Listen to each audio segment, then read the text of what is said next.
खुशी आपली आई देवयानी बरोबर हरिपूरमध्ये राहत होती. तिचे वडील नव्हते, त्यामुळे देवयानीला खुशीची जास्त काळजी वाटायची. माझी इच्छा आहे की मी माझ्या मुलीला आयुष्यात सगळे सुखाचे क्षण देईन, पण यासाठी मला जास्त मेहनत करायला पाहिजे. मला मजुरीचं काम जास्तीत जास्त करायला पाहिजे. देवयानी जेव्हा मजुरीचं काम करायला जायची तेव्हा खुशीलाही आपल्याबरोबर घेऊन जायची. ती काम करायची आणि खुशी तिथे जवळच खेळत असायची. आई, तू जेवण घे, मी आत्ता येते. हे घे, पोळी खायची, भूक लागली. ठीक आहे, तू माझी पोळी खा, मी नंतर खाईन. अगं खुशी, तुला तर भूक लागली होती ना, तुझी पोळी कुठे ठेवून आलीस? आई, त्या समोरच्या गाईला भूक लागली होती, तिला दिली. मला माहितीये, माझं बाळ खुशी स्वतःच्या वाटची पोळी भुक्या जनावरांना खायला देते, म्हणूनच मी तुझ्यासाठी एक पोळी बाजूला काढून ठेवली होती. ये, खाऊन घे. देवयानीला माहित होतं की खुशीची सवय होती की तिचं अर्ध जेवण ती भुक्या जनावरांना खाऊ घालते. तिला अशा भुक्या जनावरांना खायला घालून खूप आनंद व्हायचा. देवयानी काम करायची आणि खुशी रोज पशु पक्ष्यांना खायला द्यायची. एक दिवस, खुशी बाळा, आज मला कामावर लवकर यायचं होतं, म्हणून मी आज पोळ्या नव्हत्या केल्या. आज आपण दोघी हा पाव खाऊनच जेवण करूया. हे घे, तू हा पाव खा, तोपर्यंत मी काम संपून येते. हा, देवयानी काम करायला जाते. खुशी पाव खायला सुरुवात करते तेवढ्यात, अरे, हा कुत्रा किती छान दिसतोय, पण मी तर याला आधी कधीच पाहिलं नाही. मी याला हा पाव खायला देते. अरे, कुठे पळतोयस? थांब, हे बघ, मी तुझ्यासाठी पाव आणलाय. हे घे, खा बरं. खुशी त्या कुत्र्याच्या मागे मागे जाते. ते कुत्र एका जंगलाच्या दिशेने जाते. खुशी पण त्याच्या मागे मागे जंगलात पोहोचते. अरे, मी तर जंगलात येऊन पोहोचले, पण ते कुत्र कुठे गेलं? ओ, तिथे बसलंय. हे बघ, मी तुझ्या मागे मागे एवढ्या लांब जंगलात आले. आता तरी हे खा, तुला भूक लागलीये ना, केव्हापासून तुला हात मारते मी. खुशी त्या कुत्र्याला तो पाव खायला देते आणि तो कुत्रा ते खातो. खुशी परत आपल्या घरी येते. दुसऱ्या दिवशी खुशीला पुन्हा तेच कुत्र दिसतं. अरे, तू थांब, मी तुझ्यासाठी पोळी घेऊन येते. काय झालं, तुला पोळी नाही आवडत का? अच्छा, तुला पाव पाहिजे तर ठीक आहे, मी तुझ्यासाठी उद्या पाव घेऊन येईन. दुसऱ्या दिवसापासून खुशी त्या कुत्र्यासाठी पाव घेऊन येऊ लागली. खुशी, तू रोज हा पाव कोणासाठी घेऊन येतेस? आई, इथे एक असं कुत्र आहे ज्याला फक्त पावच आवडतो, म्हणून मी रोज त्याच्यासाठी पाव आणते आणि त्याला खायला देते. त्याचं पोट भरतं आणि तो आनंदी होऊन निघून जातो. बरं, ठीक आहे बाळा, माझं काम संपलंय, आता आपण घरी जाऊया. दुसऱ्या दिवशी देवयानीला सकाळी कामावर जायचं असतं. पण काय झालं आई, तू अजून झोपेतून नाही उठली? आज कामावर नाही जायचं का आई? अगं, आज उठल्यापासून खूप डोकं दुखतंय आणि जरा ताप पण आहे अंगात, म्हणून आज नाही जात कामावर. आई, तू झोप, मी तुझं डोकं दाबून देते. खुशी, आज तर काही खायला पण नाहीये ग. तुला भूक लागली असेल ना बाळा? नाही आई, मला बिलकुल भूक नाहीये. रात्री तू मला 2 पोळ्या दिल्या होत्या ना, त्यामुळे अजून पोट भरलेलेच आहे. देवयानी मनातल्या मनातच रडू लागते. मला माहितीये खुशी, तू माझ्याशी खोटं बोलतीये. तुला भूक लागलीये, पण तू मला काही सांगणार नाहीस, कारण तुला माहितीये की तुझ्या आईकडे तेवढे पैसे नाहीये की ती तुला बाहेरून काही आणून देईल. देवयानी बिचारी दुःखी होते, पण ती खुशीला असं भुकेलं बघू शकत नव्हती. ती म्हणाली, खुशी, मी जिथे कामावर जाते ना, तिथल्या ठेकेदारा काकांकडे जा आणि त्यांना सांग की माझी तब्येत बरी नाहीये. आज मी कामावर नाही येणार, पण मला 20 रुपये उधार द्या. त्यांचे खूप उपकार होतील म्हणा, आणि सांग की माझ्या पुढच्या मजुरीतून कापून घ्या. ठीक आहे आई, मी काकांकडून 20 रुपये उधार घेऊन येते. खुशी ठेकेदारकडे उधारीवर पैसे घेण्यासाठी जाते. तुझ्या आईला सांग की मी कामाचे पैसे देतो, काम कर आणि पैसे घेऊन जा. मी काही दान धर्म करायला बसलो नाहीये इथे. आजारी पडण्याचं खोटं नाटक कारण सांगायचं आणि उधारीवर पैसे मागत फिरायचं. जा, तुझ्या आईला सांग, ठेकेदाराचे उधारीवर पैसे देत नाही. चल जा पळीतून. खुशी नाराज होऊन घराच्या दिशेने परत येते. तेव्हाच ते कुत्र तिच्या मागे मागे जातं. आज तू माझ्या मागे येऊ नकोस, आज माझ्याकडे तुला देण्यासाठी पावच नाहीये, तू परत जा. खुशी घरी परत येते आणि आपल्या आईला सगळा प्रकार सांगते. आता मी काय करू? माझ्या बाळाने कालपासून काही खाल्लं नाही. तुला भूक लागली असेल, तुला आता मी काय खायला देऊ बाळा? आई, तू रडू नको बरं, तुला रडलेलं बघून मग मला पण रडायला येतं आई. अरे, तू माझ्या मागे मागे घरापर्यंत आलास. अरे, हे कुत्र तर घराच्या आत आलंय. आई, हे तेच कुत्र आहे ज्याला मी रोज पाव खायला देते. आज मी त्याला पाव नाही दिला ना, म्हणूनच तो माझ्या मागे मागे इथे आला. अरे पण आता तू इथून निघून जा, कारण आज माझ्याकडे पाव नाहीये. मला माहितीये खुशी, पण मी आज तुझ्याकडून पाव खायला नाही आलोय. तुला काहीतरी द्यायला आलो आहे. बघता बघता ते कुत्र एका देवाचं रूप घेतो. खुशी आणि देवयानी घाबरतात. अरे तुम्ही कोण आहात? घाबरू नकोस, मी स्वर्गलोक मधला देव आहे. जे लोक भुक्या जनावरांना खायला देतात, मी त्यांची मदत करतो. तू खूप प्रेमळ आहेस खुशी. मी तुझी परीक्षा घेत होतो. तू इतक्या दिवसापासून मला पाव खाऊ घालतीयस. मला भुकेलं बघून तू माझ्या मागे मागे जंगलापर्यंत आलीस का, तर माझं पोट भरू शकेल म्हणून. तुला तुझ्या या चांगल्या कर्माचं फळ अवश्य मिळेल. आज मी तुला एक अशी वस्तू देईन जी तुझ्या आयुष्यात नवी उमेद घेऊन येईल. बघता बघता देव हवेत जसं आपला हात फिरवतात, एक मोठं मशीन तिथे येतं. हे जादूचं पाव बनवण्याचं मशीन आहे. जेव्हा कधी तू याला फिरवशील, यातून पाव बनून बाहेर येतील. पाव बनण्याचं हे जादूचं मशीन तुझ्या चांगल्या कामासाठीचं बक्षीस आहे. माझ्याकडून तुला हा आशीर्वाद समज. हे मशीन तुला खूप उपयोगी पडेल. नेहमी आनंदी राहा आणि अशीच दुसऱ्यांची मदत करत राहा. पाव बनवण्याच्या या जादुई मशीनच्या येण्याने खुशी आणि देवयानीचं आयुष्य जणू बदलून गेलं होतं. देवयानी आणि खुशी त्या जादूच्या मशीनला फिरवायच्या आणि खूप सारे पाव त्यातून तयार होऊन यायचे. आता कोणीही गरीब किंवा गरजू किंवा भुकेलं जनावर खुशी आणि देवयानीच्या घरासमोरून भुकेलं जात नव्हतं. ते म्हणतात ना, जे दुसऱ्यांची मदत करतात ते स्वतः त्यांच्या मदतीसाठी पुढे येतात.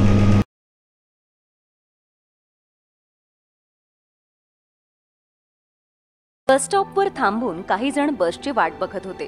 तेव्हा तिथे 10-12 वर्षांची एक मुलगी आली. तिचे कपडे फाटके आणि मळलेले होते. ती तिथे येऊन लोकांना म्हणाली, दादा 2 रुपये द्या ना. 1 रुपया तरी द्या. 2 दिवसापासून मी काहीच खाल्लं नाहीये. दया करा माझ्यावर दादा. ती मुलगी दुपारपर्यंत असंच लोकांना पैसे मागत फिरायची आणि मग दुपारनंतर अचानक गायब झाली. दुसऱ्या दिवशी सकाळी पुन्हा ती बस स्टॉपवर आली आणि पुन्हा लोकांकडे पैसे मागू लागली. असं त्या बस स्टॉपवर सतत व्हायला लागलं होतं. एक दिवस अशोक कुमार नावाचे शाळेतील गुरुजी त्या बस स्टॉपवर आले. ती मुलगी त्या दिवशीही तशीच भीक मागत होती. त्या दिवशी तिला कोणीच भीक देत नव्हतं. चल चल निघ इथून. अजिबात पैसे विसे काही देणार नाहीये मी. रोज रोज इथे येऊन भीक मागते. भिकारीन कुठली. त्या गुरुजींनी पाहिलं की त्या मुलीला अशा बऱ्याच लोकांनी फटकारून तिथून जायला सांगितलं. अशोकजी हे सगळं बघत होते. ते सगळं पाहून त्यांच्या मनात त्या मुलीबद्दल दया निर्माण झाली. त्या दिवशी त्या मुलीकडे खूपच कमी पैसे जमा झाले होते.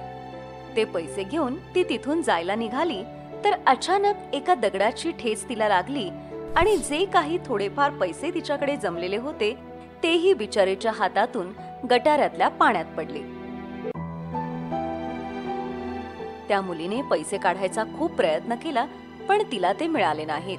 त्यामुळे बिचारी रडत रडत तिथून निघाली. ते पाहून अशोकजींना राहावलं नाही. ते तिच्याकडे गेले आणि म्हणाले, नाही नाही बाळा, रडू नकोस. मग त्यांनी विचार केला,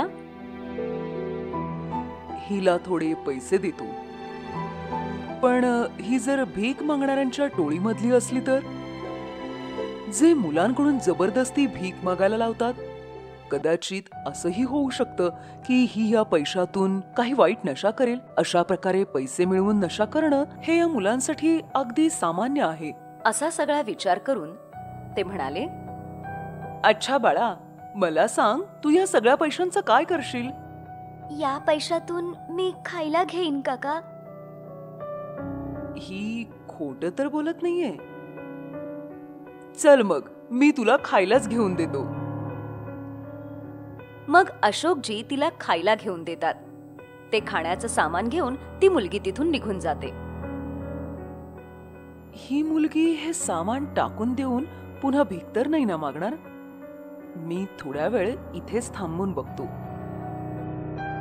अशोकजी बराच वेळ तिथे थांबले, पण ती मुलगी पुन्हा आली नाही. मग तेही तिथून निघून गेले. दुसऱ्या दिवशी सकाळी जेव्हा अशोकजी तिथे आले तेव्हा त्यांना बस स्टॉपवर पुन्हा तीच मुलगी दिसली. ती पुन्हा भीक मागत होती. त्या दिवशीही अशोकजींनी तिला खाण्याचं सामान घेऊन दिलं. काही दिवस हे असंच चालू राहिलं. काही वेळेला तर अशोकजी स्वतःच्या घरूनच अन्न घेऊन यायचे आणि तिला द्यायचे. एक दिवस त्यांनी तिला खाण्याच्या सामानाची पिशवी दिली तेव्हा त्यांच्या मनात आलं, अरे ही मुलगी आहे कोण पण? ही काय रोज केवळ खाण्यासाठी भीक मागते? आणि जर ही फक्त खाण्यासाठीच भीक मागत असेल तर ही ते खाणं खात का नाही? ते घेऊन कुठे जाते? असा विचार करत करत अशोकजी त्या मुलीचा पाठलाग करतात. ती मुलगी तिथून निघून बसस्टॉपच्या मागे असलेल्या झोपडपट्टीत जायला लागली. ती कधी या गल्लीत जायची तर कधी त्या गल्लीत. अशोकजी पण तिच्या मागोमाग भराभर जात होते, पण एका गल्लीत घुसून ती मुलगी नंतर गायब झाली. हात त्याच्या, एवढी मेहनत करूनही काहीच हाताला लागलं नाही. असो, हरकत नाही. आज ना उद्या मी या गोष्टीचा सूक्ष्मोक्ष लावीनच. दुसऱ्या दिवशी अशोकजी त्या मुलीला देण्यासाठी जेवण घरूनच घेऊन येतात.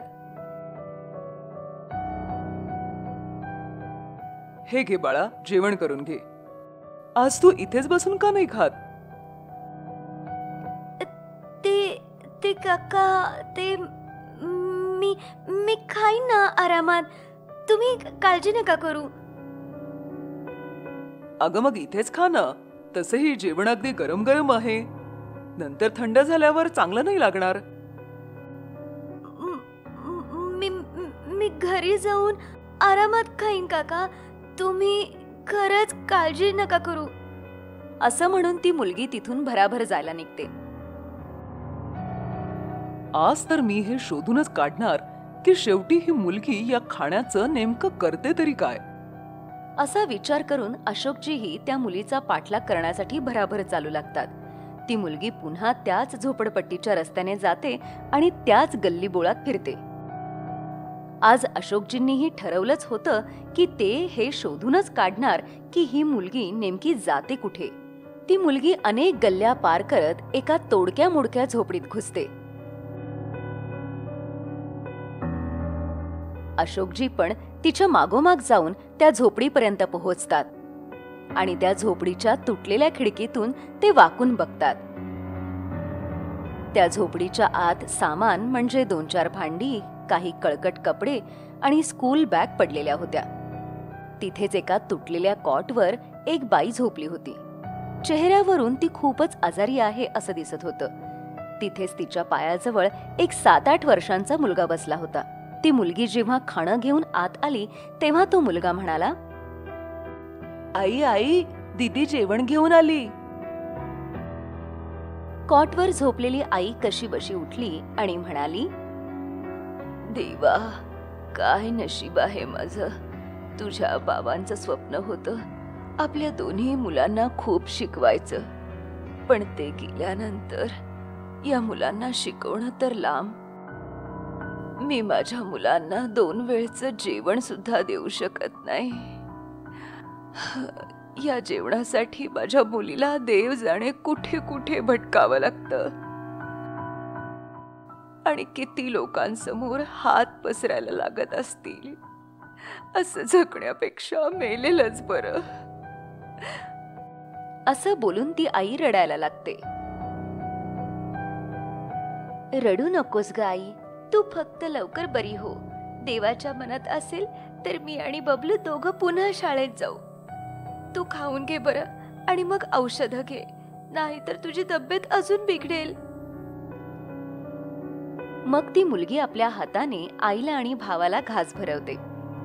हे सगळं बघून बाहेर उभे असलेले अशोकजींचे डोळे पाणावतात. ते स्वतःला थांबवू शकत नाही आणि झोपडीच्या आत जातात.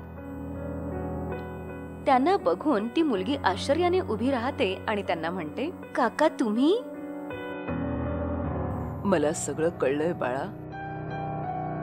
तुला काही बोलायची गरज नाही. तेव्हाच त्यांची नजर तिथे पडलेल्या स्कूल बॅगवर जाते. अरे वा, तुम्ही दोघं शाळेतही जाता का?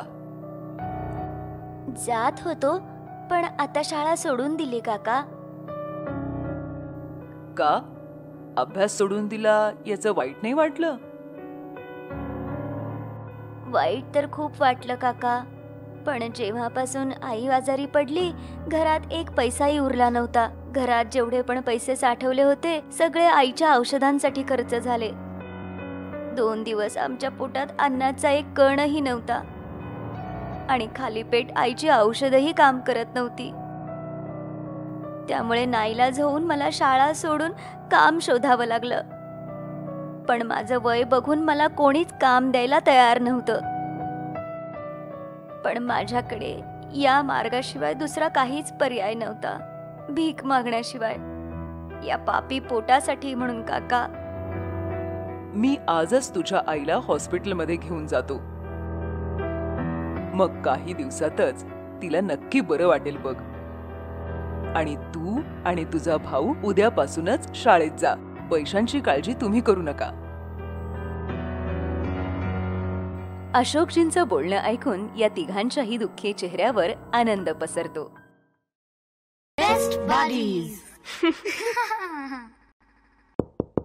हॅलो मित्रांनो, हा व्हिडिओ पाहिल्याबद्दल धन्यवाद.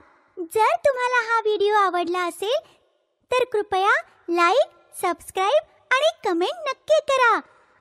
आणि हो, शेअर करायला पण विसरू नका. अजून असेच मजेदार व्हिडिओ पाहण्यासाठी खाली दिलेल्या घंटीला दाबा. बघत रहा बेस्ट बडीज.